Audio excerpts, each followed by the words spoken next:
इन्हें हम लोग पढ़ते हैं भाई। आई थिंक प्रीवियस क्लास के अंदर मेथड्स ऑफ चार्जिंग हो गया था। बोलो यार, we have completed methods of charging. आज क्या होगा? कूलम्स लॉ लिखेंगे। Topic Coulomb's law. सारे बच्चे टॉपिक डालो Coulomb's law.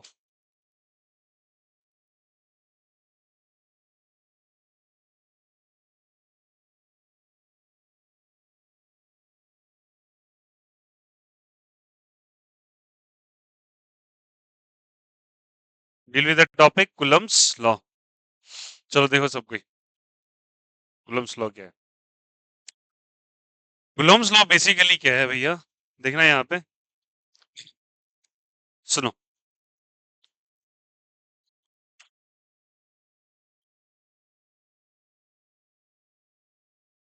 The story begins with दो चार्जेस। ठीक है, बहुत अच्छे से समझना इस चीज को। Q1 और Q2 नाम के दो चार्जेस रखे हैं, एक सर्टेन डिस्टेंस पे रखे हैं। तो ये पॉइंट चार्जेस है। Q1 Q2 कैसा चार्ज जल्दी बताओ? Point charge. They are the point charge. बहुत ही बढ़िया, बहुत ही सुंदर। अब मान लेते हैं कि दोनों एक टाइम के लिए ऐसा कंसीडर करते हैं कि दोनों के दोनों पॉजिटिव है। दोनों के दोनों क्या है? पॉजिटिव। अगर पॉजिटिव पॉजिटिव पॉजिटिव में क्या होता है? रिपल्शन। ये दोनों रिपेल करेंगे। फोर्स लगेगा 2 पे, कौन लगाएगा 1? फोर्स लगेगा 1 के द्वारा, कौन लगाएगा 2? बोलो क्या क्या? फोर्स ऑन 2, 2 पे लगा रहा है, कौन लगा रहा है? 1। और F12 का मतलब फोर्स ऑन 1 ड्यू टू 2। इसको लिखेंगे फोर्स ऑन, जल्दी बताइए यहाँ से, 2 ड्यू टू 1। और ये क्या हो जाएगा वो? तो फोर्स ऑन 1 ड्यू टू 2। मान लेते हैं दोनों के बीच का डिस्टेंस R है। कितना डिस्टेंस है जल्दी बताओ? R। अब ये एक दूसरे को रिपेल कर रहे हैं। क्या कर रहे हैं? रिपेल कर रहे हैं, क्योंकि दोनों के दोनों पॉजिटिव हैं। अगर मैं ऐसा मान लेता कि दोनों के दोनों निगेटिव भी होते तो भी क्या करते? बोलो, रिपेल ही करते। मतलब ये लाइक चार्जेस है। कैसे चार्ज जल्दी बताओ? Like charge. ठीक है, तो ये रिपेल करेंगे। और लाइक चार्ज का कंडीशन मैंने बताया था, Q1 इंटू Q2 का प्रोडक्ट हमेशा ग्रेटर देन क्या होगा? 0। बताया था ना। अब अगर एक दूसरे को दूर ही भगाना है तो कंडीशन ये भी रास्ता तो चुन सकते हैं ये, कि ये रिपेल करेंगे तो ऐसे रिपेल करेंगे, ये रिपेल करेंगे तो ऐसे रिपेल करेंगे, रिपेल करेंगे तो इस तरीके से रिपेल करेंगे। बोलो हाँ या ना। रिपल्सन मतलब दूर ही भागना है ना, तो ये भी तो दूर ही भागना हो, ये भी दूर ही भागना हो। बट ऐसा नहीं हो, ये दोनों रास्ता पॉसिबल नहीं है। ये अगर रिपेल भी करेंगे तो दोनों एक दूसरे को कोलिनियरली रिपेल करेंगे, ऐसे रिपेल करेंगे, मतलब इसी स्ट्रेट लाइन पे, सेम स्ट्रेट लाइन पे रिपेल करेंगे, ब्लू वाली लाइन के अलोंग। ब्लैक वाली लाइन के अलोंग रिपल्सन नहीं पॉसिबल है। क्यों?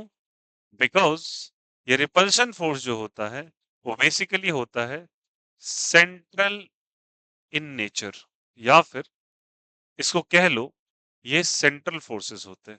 कैसा फोर्स होता है जल्दी बताइए? Central force. सेंट्रल फोर्स का मतलब होता है कि जब रिपल्शन होगा तो दो पॉइंट चार्जेस के बीच में रिपल्शन होगा, जैसे ये Q1 है और ये Q2 है। इन दोनों को ज्वाइन करके आप एक स्ट्रेट लाइन प्लॉट करो। ठीक है, प्लॉट कर दिया। अगर रिपल्शन या अट्रैक्शन जो भी चीज हो रहा है, अगर वो इसी लाइन के अलोंग हो, रिपल्शन या attraction, then that kind of force is basically called as, कौन सा फोर्स जल्दी बताइए? Central force. कौन सा फोर्स कहलाएगा? Central force. तो रिपल्शन कभी भी किसी और लाइन के अलोंग नहीं होगी, वो ब्लू वाले लाइन के अलोंग ही होगी, रिपेल करेगी। और बाई चांस अगर एक पॉजिटिव हो गया और दूसरा निगेटिव हो गया, तो क्या होगा भैया? तो दोनों अट्रैक्ट करना स्टार्ट करेंगे। क्या करना स्टार्ट करेंगे? Force on 1 due to 2, force on 2 due to 1। अगर ऐसा हुआ तो इसको हम क्या बोलते हैं? Q1 इंटू Q2 का प्रोडक्ट इज लेस देन क्या चीज? 0। बताया था ना ये चीज, क्योंकि प्लस इंटू माइनस माइनस होता है, minus is always less than क्या होगा? 0। तो इन दोनों के बीच का डिस्टेंस अगर r कंसीडर कर लो तो ये दोनों क्या करेंगे? अट्रैक्ट। बट अट्रैक्शन भी इसी के लॉन्ग होगा, बिकॉज ये कैसे फोर्सेस होते हैं? Central force. सेंट्रल फोर्स का मतलब होता है acting along a same straight line. इसका मतलब क्या होता है? Acting along same straight line, एक ही स्ट्रेट लाइन के अलोंग एक्ट करने को बेसिकली हम लोग कौन सा फोर्स कह देते हैं? सेंट्रल फोर्स कह देते हैं।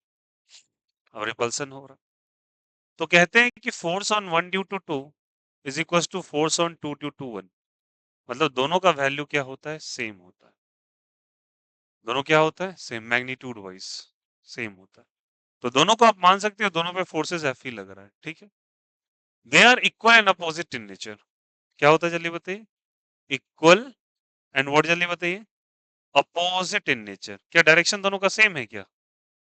इन नेचर क्या डायरेक्शन है? अपोजिट या सेम? अपोजिट। देखो यार, ये किधर लग रहा है? Right side. ये किधर लग रहा है? लेफ्ट।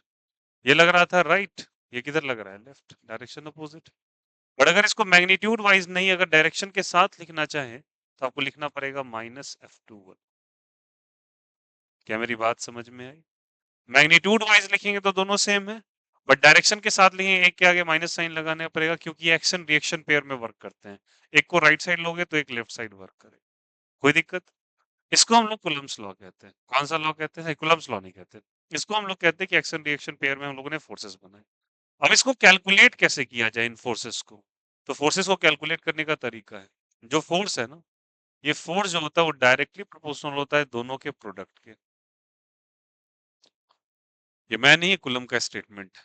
दोनों के प्रोडक्ट के क्या होता है? Directly proportional. मल्टीप्लाई कर दो उसके डायरेक्टली, मतलब क्या हुआ? प्रोडक्ट जितना ज्यादा फोर्स भी उतना क्या होगा? ज्यादा। प्रोडक्ट जितना कम फोर्स भी क्या हो जाएगा? कम। बट फोर्स इनवर्सली प्रोपोर्शनल होगा 1/r² के।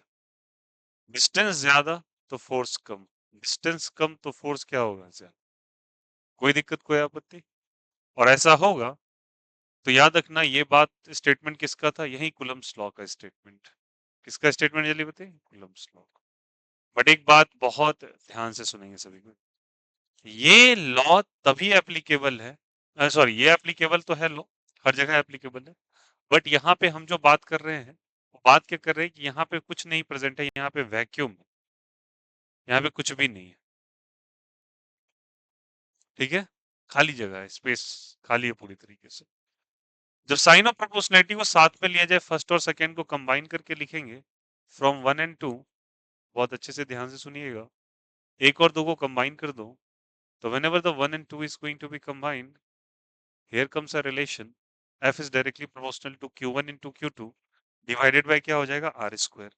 Q1 into Q2 divided by क्या हो जाएगा? R²। Whenever the sign of proportionality is replaced, there comes a constant। Constant की जगह तुम क्या लिखोगे? को कांस्टेंट लिखोगे, और कांस्टेंट की जगह तुम लिखोगे 1/4πε0। क्या बोलेंगे? बोलो मेरे साथ एक बार। 4πε0। चलिए इसके बारे में थोड़ा समझ लेते हैं। ये टर्म जो कहलाता है इसको कहते हैं एप्साइलन, और नीचे जीरो लगा हुआ है तो इसको लिख देंगे नॉट, ठीक है। ये इसके सिंबल का नाम है। किसका नाम है जल्दी बताओ? सिंबल का, कंफ्यूज मत कीजिए। इसको क्या कहते हैं भैया? इसको कहते हैं परमिटिविटी। क्या कहते हैं बोलो? Permittivity of free space. क्या कहते हैं बोलो इसको? परमिटिविटी ऑफ कौन सा space? Free space. Space free ही है, वैक्यूम है।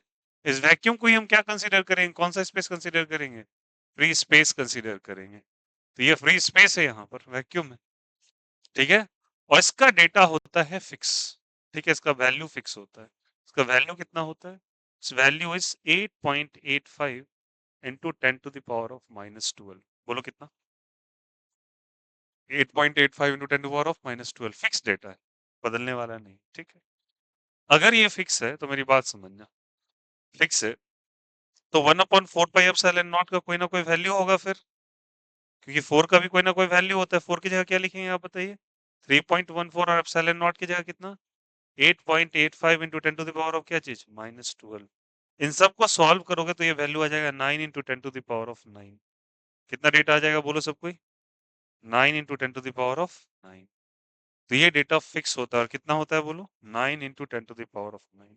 याद रखना, ये दोनों डेटा फिक्स्ड है, बदलने वाला नहीं है, इट्स अ कांस्टेंट, ठीक है। ये फिक्स है, क्लियर है यहाँ से? तो यहाँ पे एक मेरे पास स्टेटमेंट है, this statement is called as statement of कौन सा law? It's called as statement of Coulomb's law. कौन सा लॉ जल्दी बताइए? यहाँ तक कोई दिक्कत, कोई आपत्ति किसी को? आया समझ में? अब यहाँ तक बातें आ गई। इंपॉर्टेंस क्या है इसका? सबसे पहले हम इसके यूनिट के बारे में बात करें। यूनिट अभी नहीं लिखा है हम लोगों ने, ठीक है? तो ये टर्म सबसे पहले भैया कि सबसे पहला तो सवाल ये बताइए कि परमिटिविटी क्या है? ये क्वेश्चन है, बोलो यार मेरे लिए कि परमिटिविटी क्या है? वो तो हम बाद में बात करेंगे। फिलहाल के लिए मैं यूनिट वगैरह देखता हूँ इसका। चलो यूनिट कैरी करते हैं। आओ यूनिट यूनिट खेलते हैं थोड़ा सा। अब बात करते हैं यहाँ पे यूनिट के बारे में। यूनिट ऑफ एप्सिलॉन नॉट मतलब परमिटिविटी ऑफ फ्री स्पेस। क्या फॉर्मूला है फोर्स का, बच्चा बोलो? F बराबर 1/4 पाई एप्सिलॉन नॉट, बोलो सब कोई। Q1 Q2 by are square, cross multiply करो। एप्सिलॉन नॉट ऊपर चला जाएगा, F किधर आ जाएगा? नीचे। 1/4 पाई F हो जाएगा, बोलो यार यस और नो। इनटू क्या लिखेंगे बोलो? Q1 Q2 by are square लिखेंगे यहाँ से। अब बताओ 4 पाई यूनिट देख रहे हैं इसका, यूनिट देखो बच्चा। 4 पाई का कोई यूनिट होगा क्या? नहीं। एप्सिलॉन F का क्या यूनिट है बोलो? F का यूनिट बोलो? न्यूटन। क्या होगा बोलो? न्यूटन। Q1 Q2 का बोलो? कुलम्ब इंटू कुलम्ब, कुलम्ब होगा ना। 4 पाई का कोई यूनिट नहीं, फोर्स का क्या होता है? न्यूटन। इसका कुलम्ब इंटू क्या हो जाएगा बोलो? R square. तो क्या हो जाएगा? कुलम्ब स्क्वायर बाय न्यूटन, और आर की जगह, sorry for that, r is the distance, तो मीटर स्क्वायर। बोलो यार यस और नो।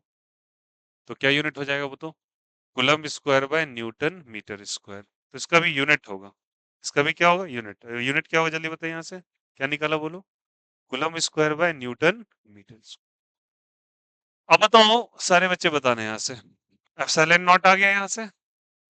अब जो कि डेटा निकला है 1/4 पाई एप्सिलॉन नॉट, इसकी जगह कहीं कहीं बुक्स में लिखा रहता है के। क्या लिखा रहता है? के तो एप्सिलॉन नॉट का उल्टा है। इसका क्या है बताओ? उल्टा। एप्सिलॉन नॉट नीचे, के किधर है? ऊपर। इसका यूनिट क्या हो जाएगा? उसके यूनिट का उल्टा। तो क्या हो जाएगा बताओ? न्यूटन मीटर स्क्वायर बाय क्या हो जाएगा? Coulomb square. क्या मेरी बात समझ में आई? कोई दिक्कत, कोई आपत्ति? तो इस के का यूनिट ये होगा और इसका यूनिट ये होगा, मतलब इस नंबर का यूनिट ये होगा। समझ में आई बात है? तो इसका होगा coulomb square by newton metre square, इसका न्यूटन मीटर स्क्वायर बाय क्या हो जाएगा? Coulomb square. क्लियर हो गया सभी को? दोनों वैल्यूज फिक्स होते हैं, जो मैंने तुमको बता दिया डेटा, तुमको दिमाग में रखना पड़ेगा। अब चलिए, यहां तक तो बातें आ गई। किसका जल्दी बताओ यहाँ से? एप्सिलॉन नॉट का यूनिट आ गया, जिसको हम कहते हैं परमिटिविटी ऑफ कौन सा स्पेस, जल्दी बताइए? Free space. अब इसका मैं अगर वो बोलूं dimension formula of epsilon not, dimension formula क्या होता है? चलो देखो क्या लिखते हैं, बोलो सब कोई। कूलम का होता है बच्चे ए इंटू टी। ए इंटू क्या होता है? टी। याद है क्लास 11th में हम लोगों ने पढ़ा था। एप्सिलॉन नॉट इसका ए इंटू क्या होता है? टी।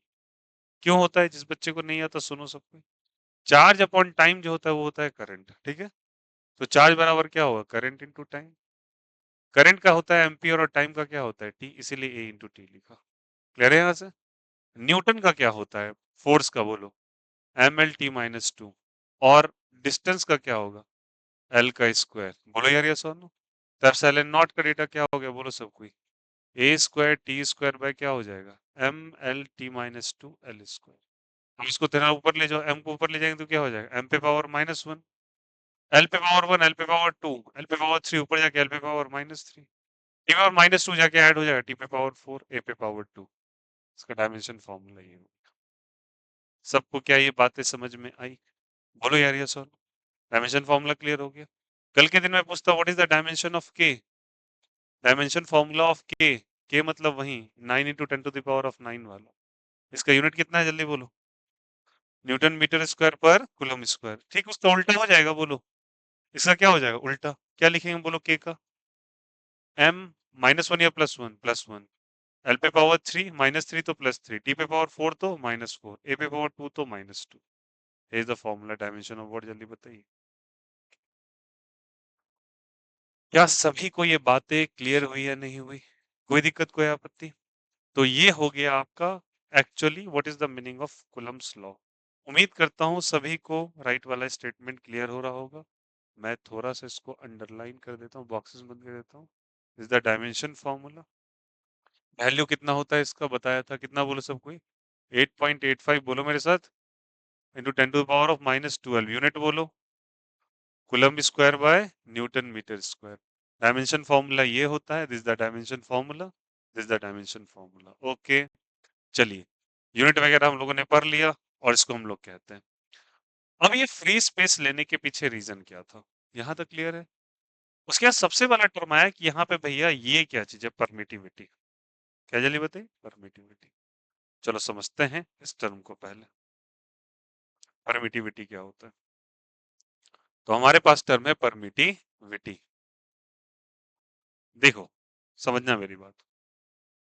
एक चार्ज है यहाँ पे Q1 और दूसरा चार्ज है यहाँ पे Q2। एक Q1 है और क्या जल्दी बताइए, Q2 है। ठीक है, Q1 Q2 depending on the nature of the charge attract भी कर सकता है और क्या कर सकता है, रिपेल भी कर सकता है। But according to the electrostatics, attraction और रिपल्सन निर्भर करता है F इक्वल्स टू QE पर। एक फॉर्मूला होता है, F इक्वल्स टू क्या होता है, QE। Q stands for E charge और E स्टैंड्स फॉर कौन सा फील्ड जल्दी बताइए, इलेक्ट्रिक फील्ड। अब इसके बारे में नहीं पढ़े हम लोग, बट मेरी बात को समझिएगा। ऐसा कर मान लो, ऐसा करके समझते हैं यहाँ पे कि ये वाला पॉजिटिव है और ये भी क्या जल्दी बताइए, पॉजिटिव है। बहुत अच्छे से ध्यान देना। इसके बीच में मैंने क्या लिखा है, बोलो कौन सा स्पेस, फ्री स्पेस। यहां से कुछ इमेजिनरी लाइंस निकलेंगी। कैसी लाइंस निकलेंगी बोलो, इमेजिनरी लाइंस निकलेंगी इस तरीके से। ठीक है, और ये इमेजिनरी लाइंस जो तुमको नजर आ रही है, imaginary lines actually electric field है। कौन से फील्ड है, इलेक्ट्रिक फील्ड। अब इस इलेक्ट्रिक फील्ड में अगर इसके चार्ज से मल्टीप्लाई कर दो तो क्या चीज का डेटा आ जाता है, फोर्स का। एक्चुअली ये Q1 इसको भगाना चाह रहा है, तो ये फ्री का थोड़ी भगा देगा। कोई ना कोई ऐसे एजेंट हैं जो कि रिस्पॉन्सिबल है इसको भगाने के लिए। ठीक है, और उस एजेंट का ही नाम एक्चुअली ई होता है, और ई को कौन सा फील्ड कहते हैं, इलेक्ट्रिक फील्ड। अब सुनो, बीच में कोई ना कोई मीडियम होगा, वैक्यूम हो सकता है, वाटर हो सकता है, एयर हो सकता है, कुछ भी हो सकता है। तो मान के चलो ये मीडियम है, और हर एक मीडियम इस इलेक्ट्रिक फील्ड लाइंस को प्रमोट करता है कि मैं तुमको अपने से जाने दूंगा या नहीं जाने दूंगा। मेरी बात समझ में? कितने इलेक्ट्रिक फील्ड लाइंस को ये अलाउ करेगा, परमिशन देगा, परमिट करेगा, ताकि तुम जाओ और किसको धक्का लगा के दो, Q2 को धक्का लगा दो। वो कंटिन्यू किस पे डिपेंड करता है जल्दी बताइए, मीडियम पे। ये क्या करता है, इट परमिट्स, क्या जल्दी बताइए, it permits number of electric field lines. EFL stands for electric field lines, electric field lines to apply force on other charge. कितने इलेक्ट्रिक फील्ड लाइंस को अलाउ करेगा, ठीक है, जितने इलेक्ट्रिक फील्ड लाइंस को अलाउ करेगा, तो याद रखना उतना बेहतर वो परमिटिविटी उसका होगा। जितने कम इलेक्ट्रिक फील्ड लाइंस को करेगा, उसका परमिटिविटी उतना कमजोर होगा। बात समझ, टोटली डिपेंड कर रहा है कितना। मान के चलो ऐसा मान लेते हैं, कंडीशन मानो ये Q1 100 फील्ड लाइंस को भेज रहा है, इसके बीच में तुमने एक मीडियम रखा एयर। क्या रखा मैंने, एयर। एयर ने बोला 100 में से मैं 90 को जाने दूंगा, तो सोचो 90 लोग मिलकर इसको धक्का लगाएंगे। ठीक है, तो हम इस पूरे सिस्टम को लेकर चल गए पानी में लेके।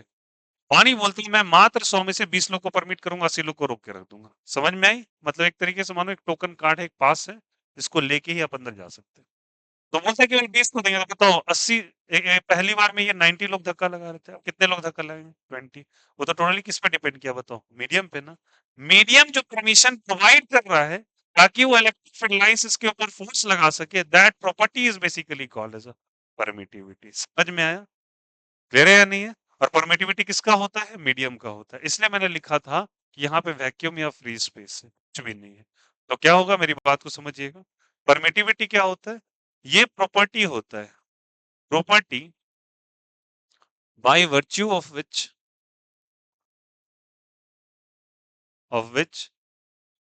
any medium permits, किसको परमिट करता है, number of electric field lines to pass through it. कितने इलेक्ट्रिक फील्ड लाइंस को ये पास करने देगा, then that is basically called as what, जल्दी बताइए, परमिटिविटी।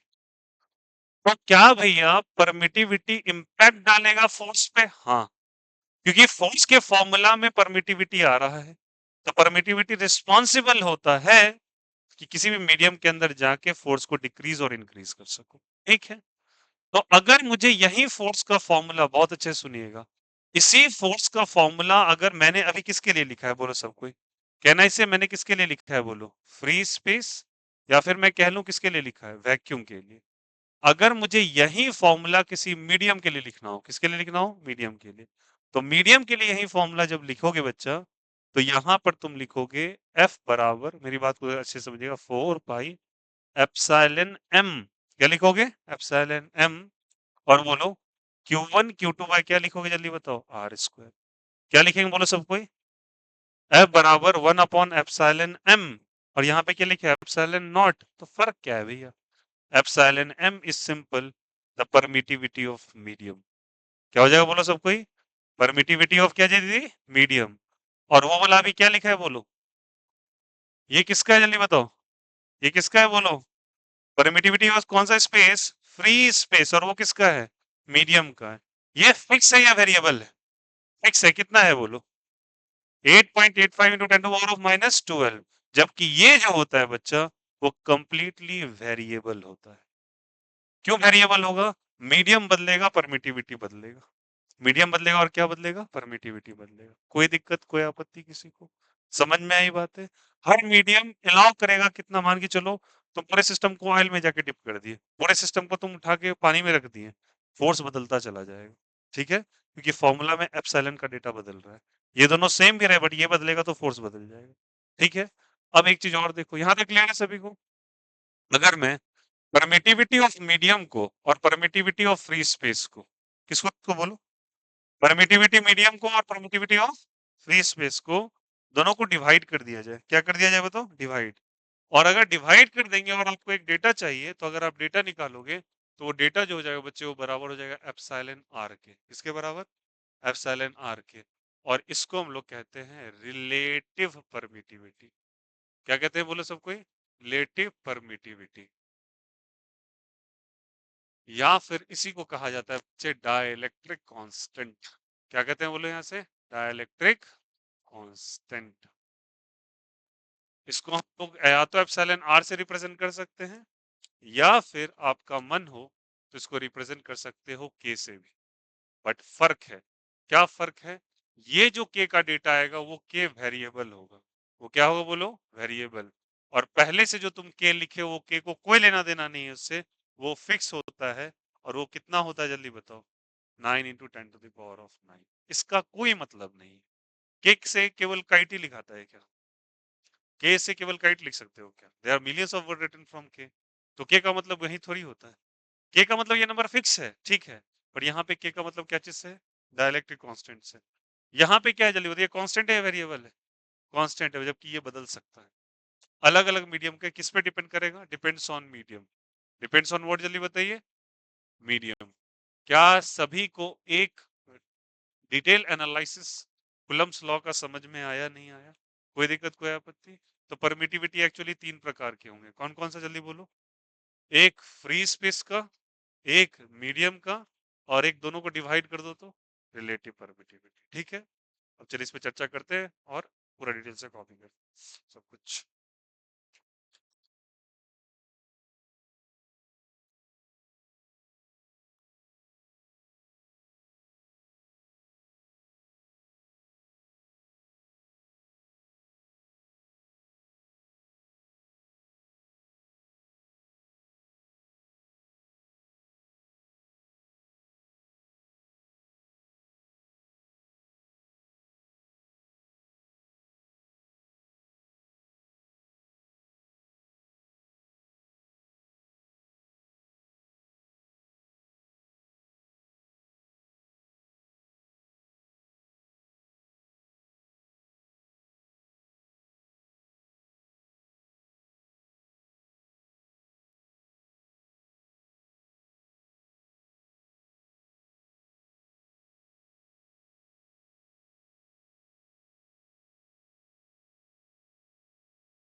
कंप्लीटेड।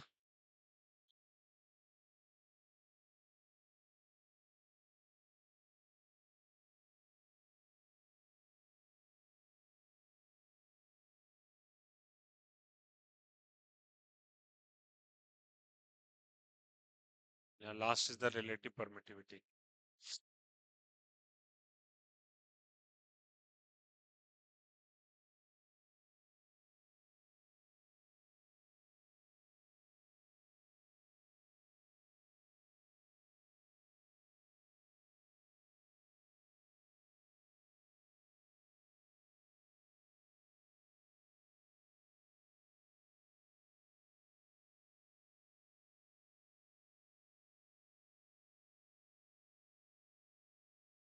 चलो भाई, shall we proceed ahead?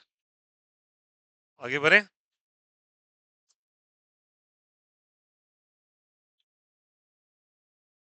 Now the topic is property of Coulomb's law.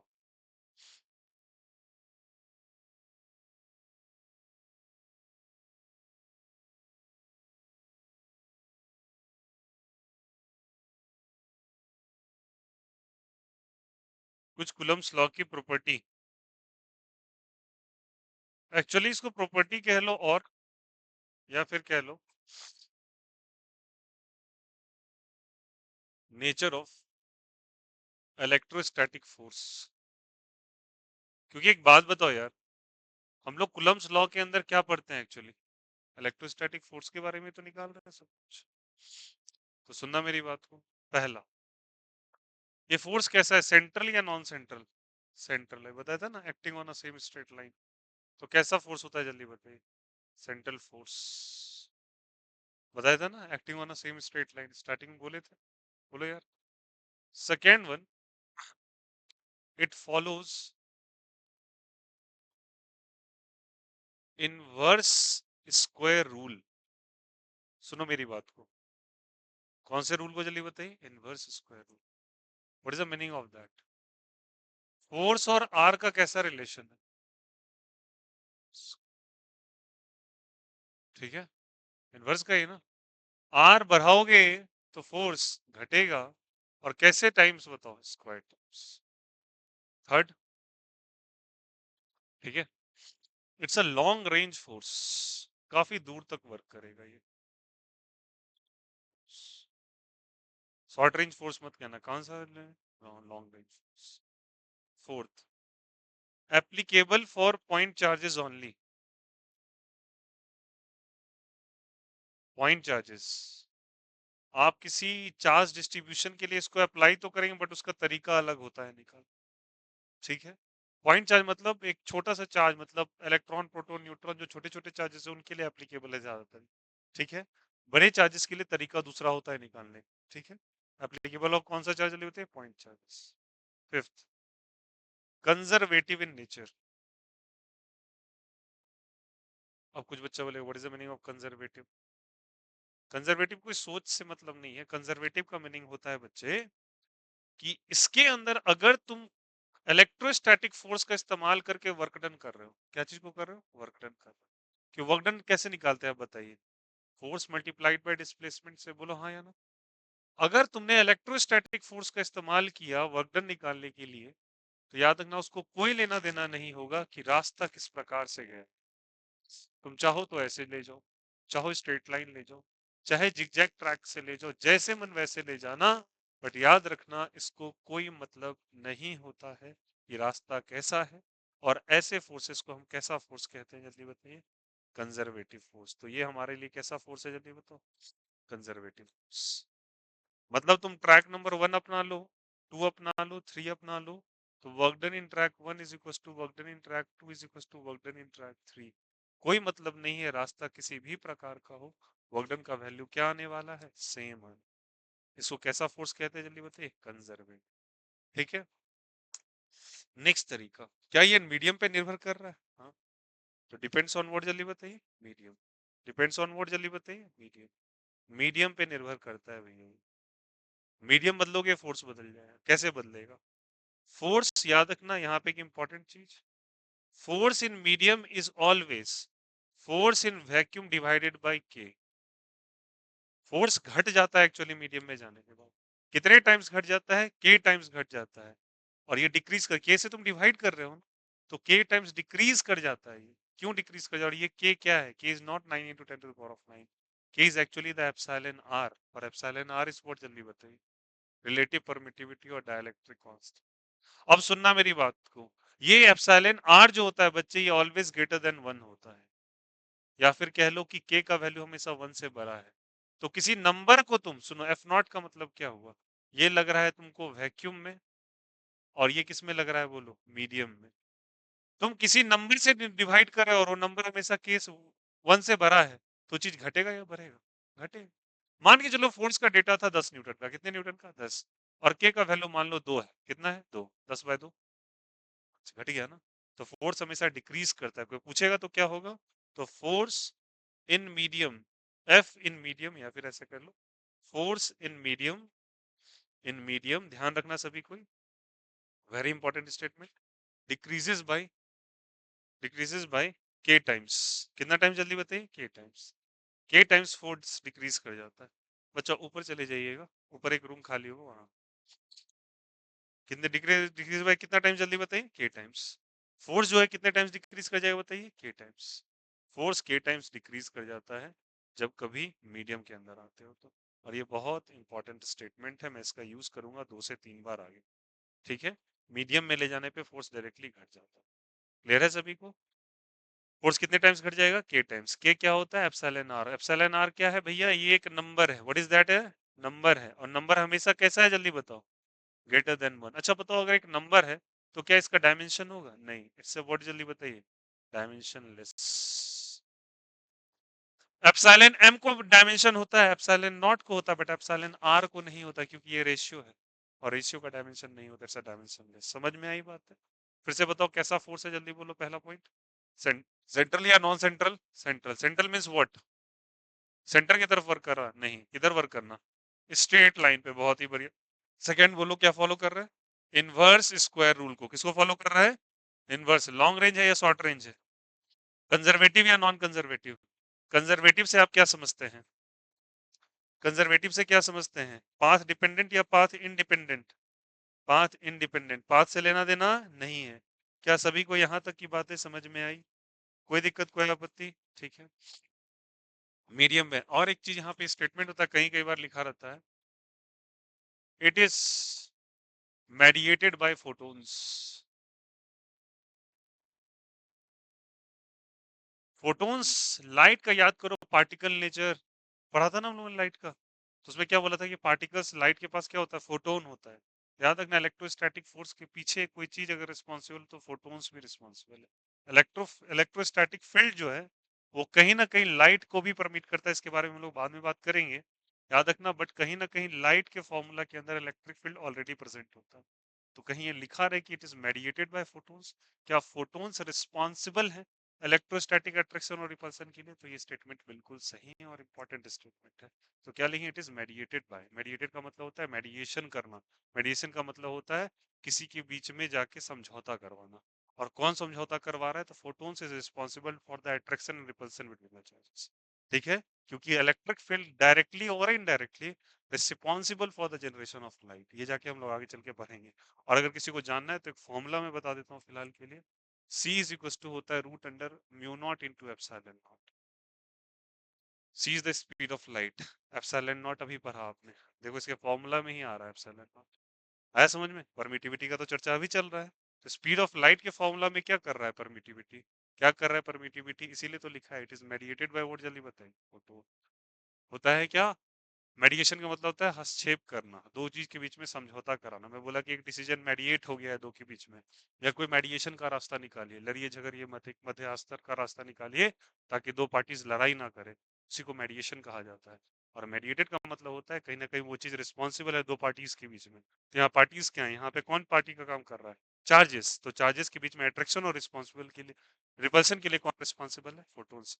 Photons के फॉर्मूला के अंदर ये स्पीड ऑफ लाइट, उसके अंदर कौन आ रहा है? परमिटिविटी। कहीं ना कहीं ये इसके लिए रिस्पॉन्सिबल भी है।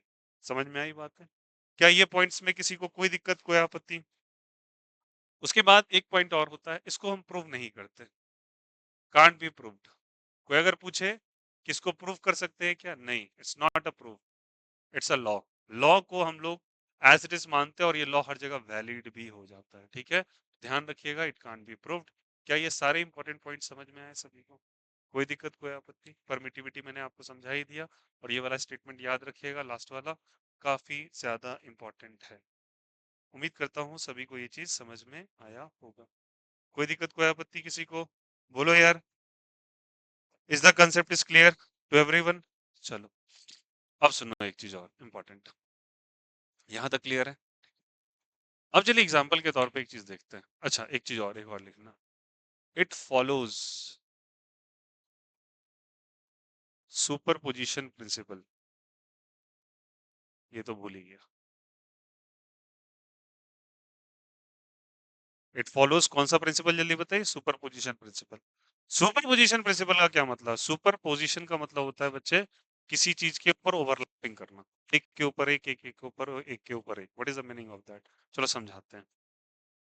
कि अगर लेटर सपोज यहाँ पे एक चार्ज रखा हुआ है Q1, ठीक है, या Q नाम का एक चार्ज रखा हुआ है, और दो तीन चार्जेस इसको घेरे हुए हैं ऐसे करके, ठीक है। यहाँ लगा हुआ है Q1, यहाँ पे Q2, और यहाँ पे क्या चीज Q3। नेचर असाइन कर देता हूँ, ये प्लस है, ये माइनस है, और ये प्लस, ठीक है। और ऐसा मान लेते हैं जो Q चार्ज रखा है आपने, वो खुद पॉजिटिव नेचर का है। कैसा नेचर का, चलिए बताइए? पॉजिटिव। बताइए इन दोनों के बीच में अट्रैक्शन होगा या रिपल्सन होगा? रिपल्शन होगा। प्लस प्लस में क्या होगा, सॉरी, रिपल्सन। तो ये फोर्स वन इसको दूर भगाएगा। बोलो यार, ये सॉरी बोलेगा, दूर जाओ तुम मेरे से। प्लस माइनस क्या करेगा? अट्रैक्शन। तो बताओ, टू क्या करेगा? इसको अट्रैक्ट करेगा। थ्री क्या करेगा? इसको प्लस प्लस रिपेल करेगा ना। तो तीनों के तीनों इसको क्या कर रहे हैं? कोई ना कोई फोर्स लगा रहे हैं। मैं तुमसे पूछता हूँ, नेट फोर्स क्या लग रहा है इस पे? तो इन सबको बस जोड़ दीजिए। क्या कर दीजिए? जोड़ दीजिए। वेक्टोरियल एडिशन कीजिए। कौन सा एडिशन? वेक्टोरियल एडिशन कीजिए। और वेक्टोरियल एडिशन को ही बच्चे हम क्या कहते हैं? सुपरपोजिशन। सुपरपोजिशन का ये मीनिंग होता है। आया समझ में? सारे फोर्सेस को ऐड करना ही सुपरपोजिशन, ठीक है। जैसे हम लोग कहते हैं सुपरपोजिशन प्रिंसिपल हम वेव्स के लिए लगाते थे, तो वहां पे डिस्प्लेसमेंट ऑफ वेव को हम ऐड ऑन करते थे। उसी तरीके से जब किसी चार्जेस पे फोर्सेस लग रहे हैं तो उसको वेक्टोरियली ऐड कर दीजिए, इसी को सुपरपोजिशन कहा जाता है, ठीक है। वेक्टोरियली ऐड कर दीजिए। जैसे मैं वेक्टर एडिशन कहता हूँ, तो दो बातें तुम्हारे दिमाग में खटाक से आ जाने चाहिए। रिजल्टेंट का फॉर्मूला याद करो, अंदर याद करो। वो दिन क्या बोला था? ए स्क्वायर बी स्क्वायर, बोलो बच्चा, 2ab cos थीटा। याद आ रहा है कुछ? उसके बाद मैंने बोला था tan अल्फा। याद आ रहा है कुछ? b sin theta by b cos theta plus a। बोलो यार यस और नो? ये दोनों वेक्टर के रूल आपको दिमाग में आ जाने चाहिए जब कभी हम सुपरपोजिशन प्रिंसिपल लगाते हैं, ठीक है। तो चलिए एक पॉइंट और लिख ही देते हैं इसके बारे में। यहां तक बातें समझ में आई सबको? ठीक है। एक पॉइंट और क्या कहेगा, याद रखना। जब कभी अट्रैक्शन और रिपल्सन का जिक्र किया जाता है किसी फोर्सेस के बारे में, तो याद रखना हर फोर्सेस डिस्क्रीट होता है। डिस्क्रीट होने का मतलब हर की अपनी आइडेंटिफिकेशन है। एक फोर्स को दूसरे फोर्स से कोई मतलब नहीं है। मतलब F1 क्या कर रहा है Q के साथ, उससे F2 F3 को मतलब नहीं है। F2 अगर फोर्स लगा रहा है, उसको F3 F1 को मतलब नहीं है। F3 लगा रहा है तो F1 F2 को मतलब नहीं, ठीक है। All the forces are discrete and independent. क्या लिखेंगे, बोलो? All the forces are discrete and independent. All the forces are discrete and independent. क्या लिखेंगे? All the forces are discrete and word जल्दी बताइए, इंडिपेंडेंट। कोई लेना देना नहीं है आसपास के फोर्स से। या फिर बहुत आसान भाषा में, लेमैन्स लैंग्वेज में, आम आदमी की भाषा में लिख लो, it is independent of, it is independent of neighbouring forces. कौन से फोर्सेस जल्दी बताइए? Neighbouring forces. हमें नहीं मतलब कि पड़ोस में क्या चल रहा है। We are just independent to each other. आया समझ में? F1 F2 F3 को कोई मतलब नहीं है पड़ोस। वो अपना काम कर रहा है, वो अपना काम कर रहा है, वो अपना काम कर रहा है। ये बहुत इंपॉर्टेंट पॉइंट है। क्या इन पॉइंट्स में से हर जगह से असर्शन रीजन एक उठा हुआ है? हर एक पॉइंट में से किसी को कोई पॉइंट में कोई दिक्कत, कोई आपत्ति? समझ में आ गया? सेंट्रल क्या होता है, कंजर्वेटिव क्या होता है, इनवर्स स्क्वायर रूल क्या है? बोलो यार यस और नो? या फिर मैं कह दूं कि डिस्क्रीट एंड इंडिपेंडेंट क्यों कह रहे हैं? मेडिएटेड बाय फोटॉन्स क्यों कह रहे हैं? क्योंकि स्पीड ऑफ लाइट का फॉर्मूले के अंदर इलेक्ट्रिक फील्ड का जिक्र है। इसको प्रूव नहीं किया जा सकता, सुपरपोजिशन प्रिंसिपल लगाते हैं, ठीक है। यहाँ तक की बातें समझ में आ गई? चलो अब चलिए इस बात को थोड़ा और क्लैरिफाई करते हैं, जैसे एग्जांपल के तौर पे चलो समझते हैं। मान लीजिए यहाँ पे एक इलेक्ट्रॉन्स रखे हुए हैं दो, ठीक है, they are situated at distance of 1 metre apart, ठीक है। तो मैं पूछता हूँ what is the force acting between the two electrons. क्या पूछ रहा हूँ जल्दी बताइए, what is the force acting between the two electrons. First of all the question is these two electrons are repelling each other or attracting each other. They are repelling each other because they are negative in charges. Like charges repel each other. तो repel करेगा attract करेगा, repel करेगा। तो repel करेगा तो क्या होता है समझना, यहाँ से रिपल्शन स्टार्ट होता है। क्या होता है बताइए, रिपल्शन। और अगर रिपल्शन होगा they will going to repel each other, repel करेंगे।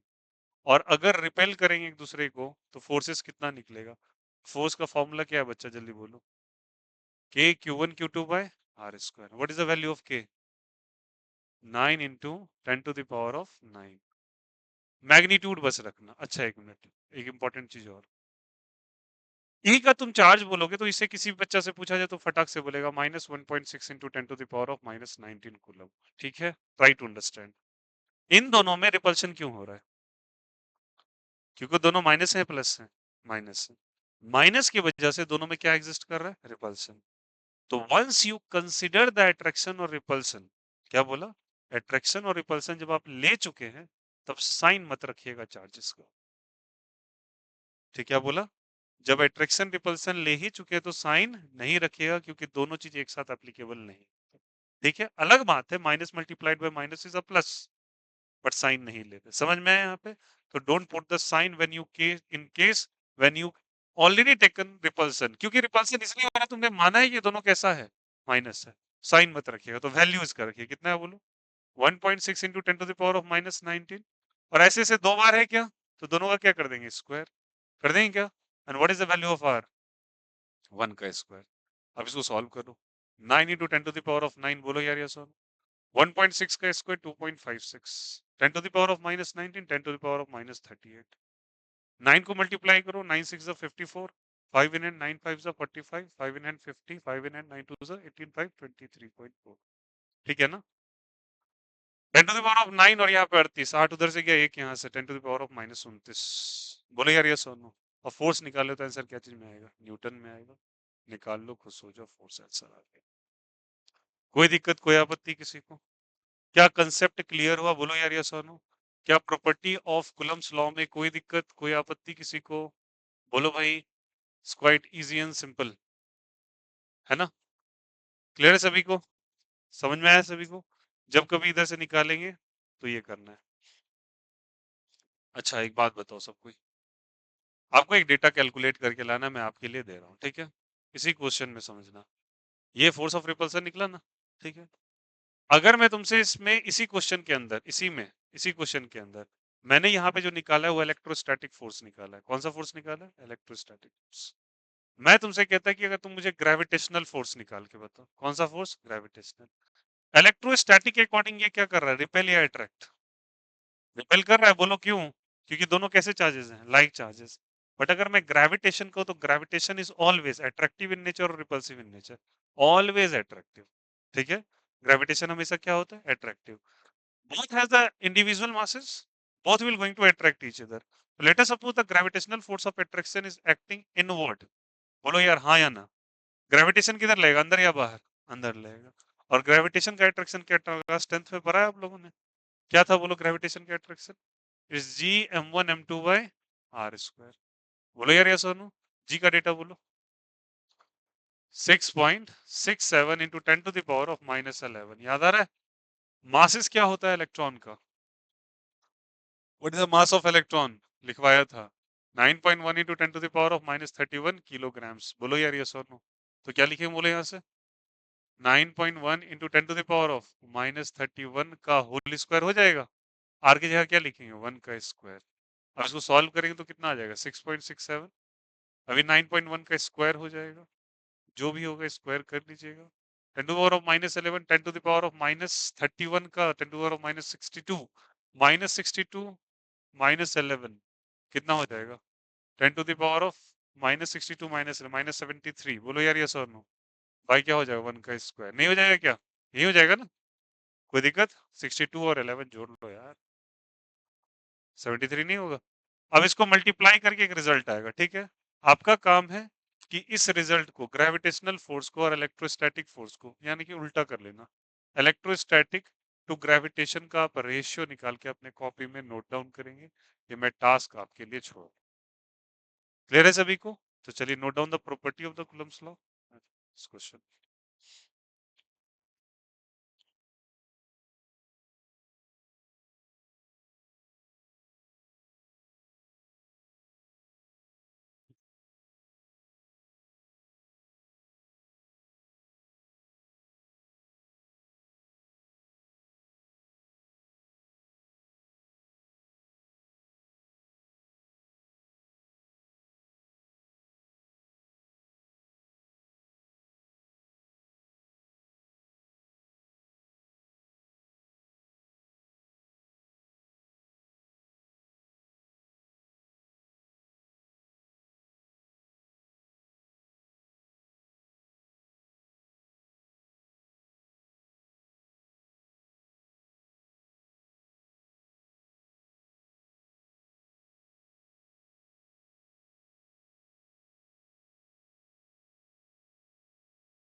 एग्जाम्पल 1 कर लेना यहाँ,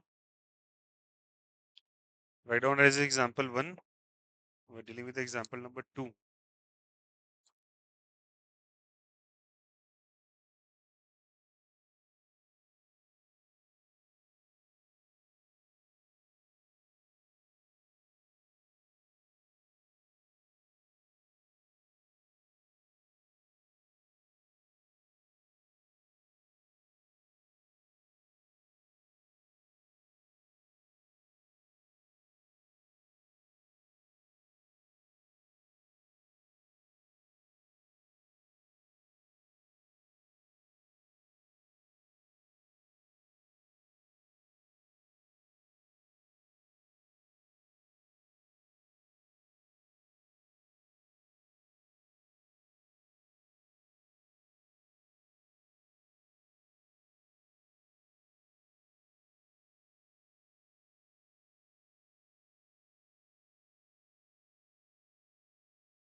यस अभिनय, बोलो।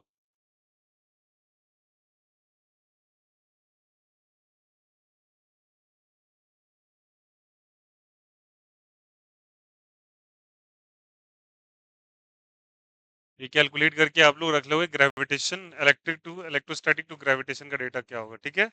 ये आपकी रिस्पॉन्सिबिलिटी है, ये करेंगे आप।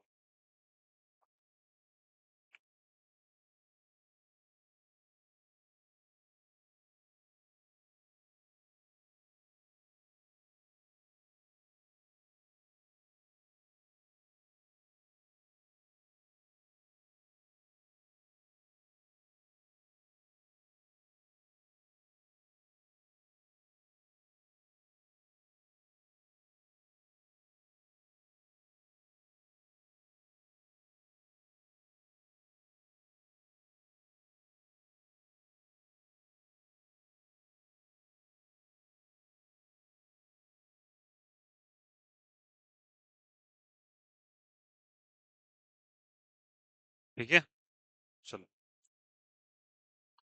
अब आपको बताना है कि ये जो चार्ज ओरिजिन पे रखा हुआ है, इस पे फोर्सेस कितने लगेंगे।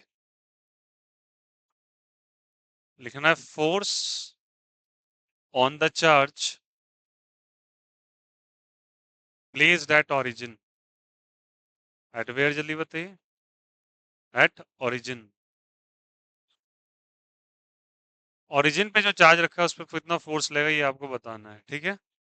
चलो हेल्प करना सभी कोई। ये प्लस क्यू है, बोलो यार यस और नो। प्लस क्यू और क्यू में के बीच में रिपल्शन या अट्रैक्शन? प्लस प्लस के बीच में repulsion. Force due to one इधर लगेगा, बोलो हाँ या ना। जो 2,0 पे रखा है उसके कारण भी क्या होगा? रिपल्शन ही होगा ना यार। प्लस प्लस है, इसके कारण भी क्या होगा? मतलब सब के सब क्या कर रहे हैं, बोलो। रिपेल ही कर रहे हैं। सबका डायरेक्शन सेम या अपोजिट? सेम।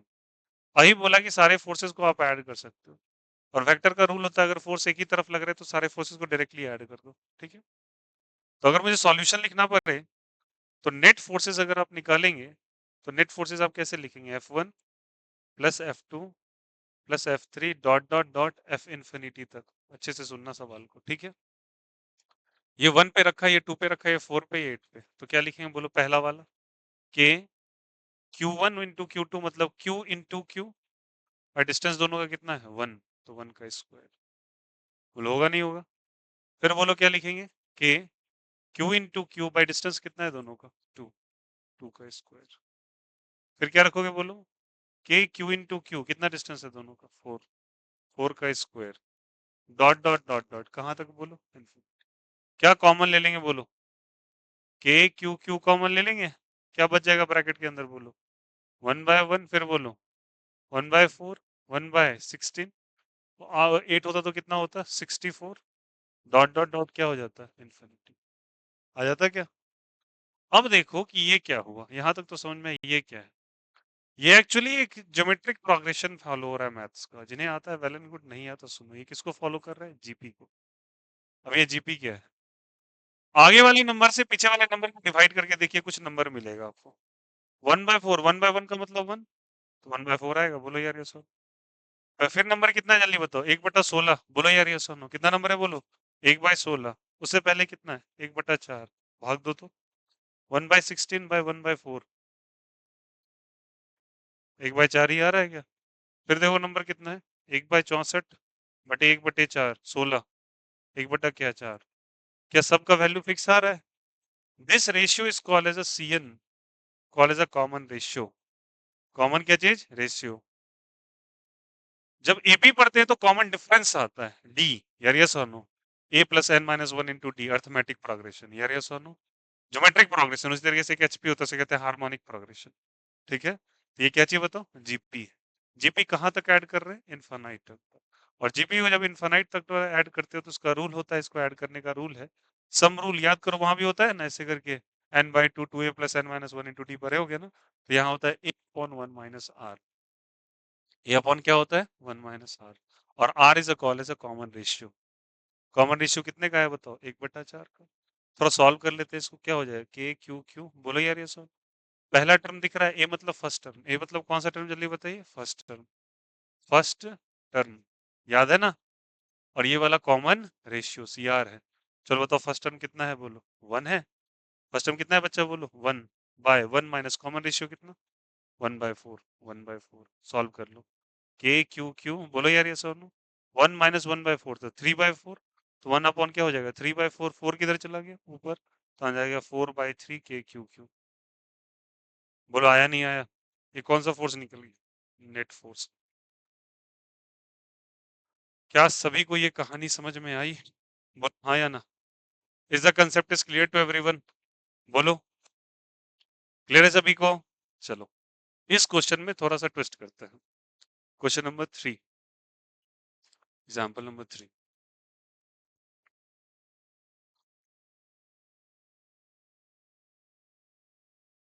चलिए यही क्वेश्चन है, एग्जाम्पल 3 में दिख रहा है। देखो क्या है, वही निकालना है, फोर्स निकालना है at origin. You have to determine the force. कहाँ पे जल्दी बताइए? एट ऑरिजिन पे। चलिए देखिए सब कुछ। क्यू रखा हुआ है 0,0 पे। फिर क्यू रखा है, माइनस क्यू रखा है, क्यू रखा है, माइनस क्यू रखा है। 1,0, 2,0, 4,0, 16,0, डॉट डॉट डॉट इन्फिनिटी। ठीक है, सवाल समझ में आया क्या है? अब चलिए देखिए यहाँ से। अगर ये पॉजिटिव है तो ये प्लस है, ये क्या है? माइनस। प्लस है, फिर क्या है? माइनस। ऐसे कर। प्लस प्लस में क्या होगा? रिपल्शन। 1 इसको रिपेल करेगा, बट 2 क्या करेगा? कॉल, अट्रैक्ट करेगा। फिर 3 क्या करेगा? मतलब 4, 4 वाले में क्या करेगा? रिपेल। 6 वाला क्या करेगा? या 4 नहीं, 4 के बाद क्या था? 8 था ना? 8 वाला क्या करेगा जल्दी बताओ? अट्रैक्ट। आया समझ में? 1 रिपेल करेगा, 2 अट्रैक्ट करेगा, 4 रिपेल करेगा, 8 अट्रैक्ट। ठीक है, तो अब इसका एफ नेट निकालना है, बस ऐड कर दो यार। क्या कर दो? ऐड। ऐड कैसे करेंगे जल्दी बता दो सबको? प्लस को प्लस की जगह, माइनस को माइनस की जगह रखते जाओ। यहाँ से क्या लिखेंगे? के। बोलो क्या सब लिखेंगे? के क्यू, फिर बोलो क्यू। भाई कितने का डिस्टेंस है बताओ? 1 का स्क्वायर। लिखे यहाँ से। दूसरा वाला हो जाएगा के क्यू, और सॉरी सुन, यहाँ पे लिखे माइनस के क्यू क्यू बाय 2 का स्क्वायर। अब माइनस कैसे लिख सकते हैं बताओ? दोनों फोर्सेस का डायरेक्शन सेम है क्या? नहीं। ये दोनों किधर गया? Right side. ये दोनों किधर गया? Left side. एक काम करो, तुम राइट साइड वाले को ही प्लस मान लो। क्या मान लो? प्लस। तो इसको प्लस लिख देंगे, तो इसको क्या लिखेंगे? माइनस। अरे आया नहीं आया? फोर्स नेट कैसे लिखेंगे आप बोलो सब कोई? नेट फोर्स क्या लिखेंगे? F1 प्लस बोलो सब कोई F2, F3 कहाँ तक बोलो? F इंफिनिटी तक। होगा क्या? इंफिनिटी तक होगा तो बोलो प्लीज। F1 का डायरेक्शन किधर है? लेफ्ट, तो माइनस। राइट तो प्लस। इसके कारण माइनस प्लस नहीं आ रहा, बता दिया था, इसका साइन नहीं लेते। ये तो डायरेक्शन अलग अलग है ना। जितने तरफ लोग बाएं हैं उसको क्या लिख दोगे? माइनस। लेफ्ट है कितना लिखोगे? प्लस। अब बोलो क्या लिखेंगे आगे बोलो? प्लस या माइनस? प्लस। प्लस या माइनस? माइनस ना। बताओ 4 किधर है? लेफ्ट साइड है ना। तो 4 लेफ्ट साइड है, तो लेफ्ट के लिए क्या लिखें माइनस के क्यू क्यू बाय क्या लिखें, कितने का डिस्टेंस है 4, डॉट डॉट डॉट कहाँ तक चले जाएंगे, इन्फिनिटी तक चल जाएंगे। इन दोनों सवालों में यही फर्क हुआ ना कि यहाँ पे प्लस प्लस प्लस चला था, प्लस माइनस चल रहा है। बोलो हाँ या ना, कोई दिक्कत कोई आपत्ति? चलो क्या ले लेंगे कॉमन, एफ नेट में क्या कॉमन ले लेंगे बोलो यहाँ से, के क्यू क्यू कॉमन ले ले, क्या बचेगा बोलो, 1/1 का स्क्वायर मतलब 1 ही होगा, ये प्लस क्या बचेगा जल्दी बताओ, 1/4, फिर क्या बचेगा 1/16, 1/4 और क्या हो जाएगा 1/16 और क्या हो जाएगा फिर से प्लस 1/64, कहाँ तक बोलो इन्फिनिटी।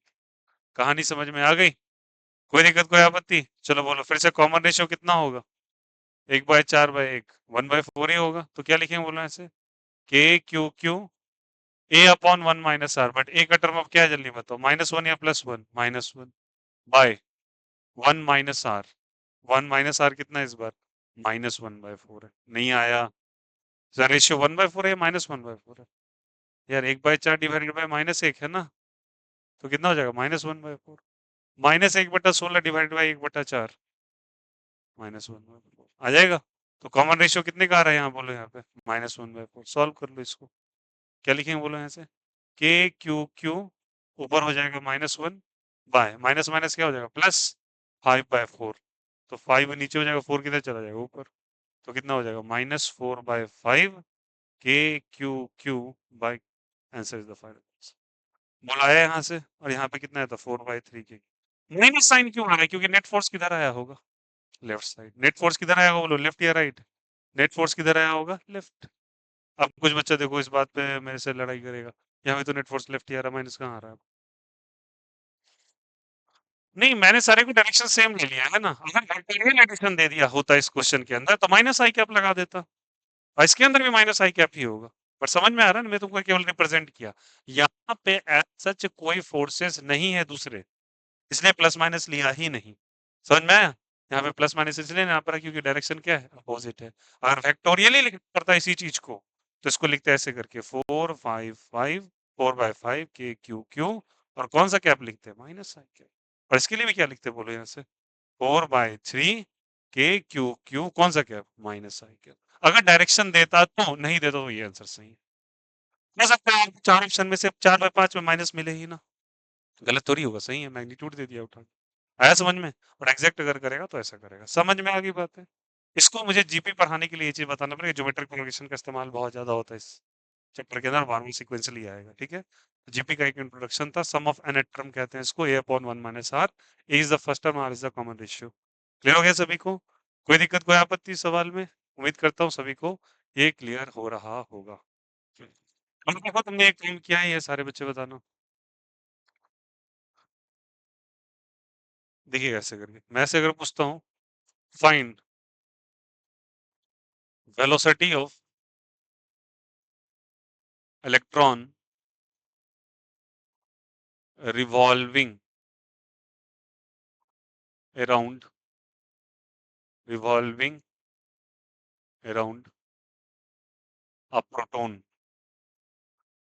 इलेक्ट्रॉन की वेलोसिटी निकालना जो प्रोटॉन के चारों तरफ घूम रहा हो, तो प्रोटॉन के चारों तरफ घूम रहा हो तो ये पॉजिटिव है, किसके चारों तरफ घूम रहा है जल्दी बताइए, प्रोटॉन के चारों तरफ कौन घूम रहा है, इलेक्ट्रॉन घूम रहा है क्या, तो बताया कि इसका भैया क्या बना दो, क्या बता दो इसका जल्दी बताइए, वेलोसिटी, तो मान लो इसका रेडियस आर है, रेडियस कितना जल्दी बताओ आर, सारे बच्चे बताओ प्लस माइनस में अट्रैक्शन या रिपल्शन, अट्रैक्शन, इलेक्ट्रॉन अगर घूम रहा है तो इलेक्ट्रॉन को पक्का ये प्रोटॉन अट्रैक्ट कर रहा हो, और ये कैसे ट्रैक में घूम रहा है, सर्कुलर, सर्कुलर ट्रैक में कौन सा फोर्स लगता है, सेंट्रीपिटल फोर्स लगता है, कौन सा फोर्स लगता है सेंट्रीपिटल, और सेंट्रीपिटल फोर्स का क्या डेटा होता है जल्दी बताइए, एफ सी बराबर एम वी स्क्वायर बाय क्या चीज आर, और इन दोनों के बीच में कौन सा अट्रैक्शन लग रहा है जल्दी बताइए, माइनस प्लस में एक अट्रैक्शन लगेगा ना, तो फोर्स कैसे निकालेंगे अट्रैक्शन का, K Q one Q two by are square, simple तो है, क्या लिखेंगे बोलो यहाँ से, K Q one Q two by are square, हालांकि दोनों का चार्ज सेम ही है ना, इसका भी E और इसका भी क्या चीज ई, बस प्लस माइनस का फर्क है, तो के ई स्क्वायर बाय क्या लिख देंगे आर स्क्वायर, तो आपसे पूछा व्हाट इज द वेलोसिटी, तो कैसे लिखेंगे बोलो यहाँ से, एम वी स्क्वायर बाय क्या हो जाएगा आर, यही फोर्स सेंटर की तरफ लग रहा है और यही फोर्स किसकी तरफ लग रहा है सेंटर, दोनों क्या कर देंगे इक्वेट, इक्वल्स टू के ई स्क्वायर बाय क्या हो जाएगा आर स्क्वायर, तो आपसे वी पूछा है, एक आर से एक आर कैंसिल आउट कर दीजिए, M V square is equal to क्या हो जाएगा, के स्क्वायर बाय आर हो जाएगा। क्रॉस मल्टीप्लाई करो, V square is equal to क्या लिखेंगे, के स्क्वायर बाय क्या हो जाएगा, एम आर। वी का वैल्यू क्या हो जाएगा, अंडर रूट ऑफ सारे बच्चे, के स्क्वायर बाय क्या हो जाएगा, M R. Here comes the value of velocity. किसी को कोई दिक्कत, कोई आपत्ति आया सबको समझ में? क्लियर हो रहा है कैसे हो रहा है? ये अलग अलग डेटा से समझाने के लिए आपको किया जा रहा है। 3, ये कौन सा हो जाएगा, 4। इलेक्ट्रोस्टैटिक फोर्स का कुछ नमूना है, एग्जांपल्स है जो कि आप समझ सकते हो। देखो इसी में क्या कह दिया, ये समझ में आ रहा है सबको? एक एग्जांपल और सेट देख ही लो, बचा हुआ थोड़ा सा स्पेस। एग्जांपल नंबर 5 बोल रहा है, find the minimum distance, the minimum distance a charge travel before stopping on a rough surface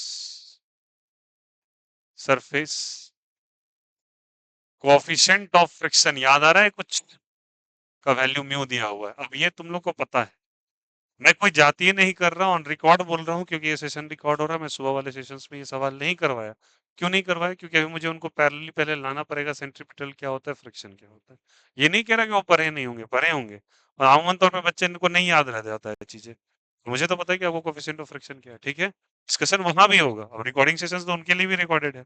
but अगर जिनका दिक्कत है तो उसको देख लेंगे आराम से सेशंस जाके यहाँ पे, और फिर भी वहां डिस्कस करा दिया जाएगा जब ये सारा कुछ वो लोग आपके पैरेलल पहुंच जाएंगे। लेकिन हाँ, उनका सेशंस आपसे बहुत आगे ही चल रहा है, क्योंकि फिजिक्स उनका आगे रखना है और आपका केमिस्ट्री आगे रखना है। ध्यान रखिएगा, ठीक है। अब बताओ, मुझे दो चार्ज के बीच में रिपल्सन निकालना है। क्या निकालना है? रिपल्सन।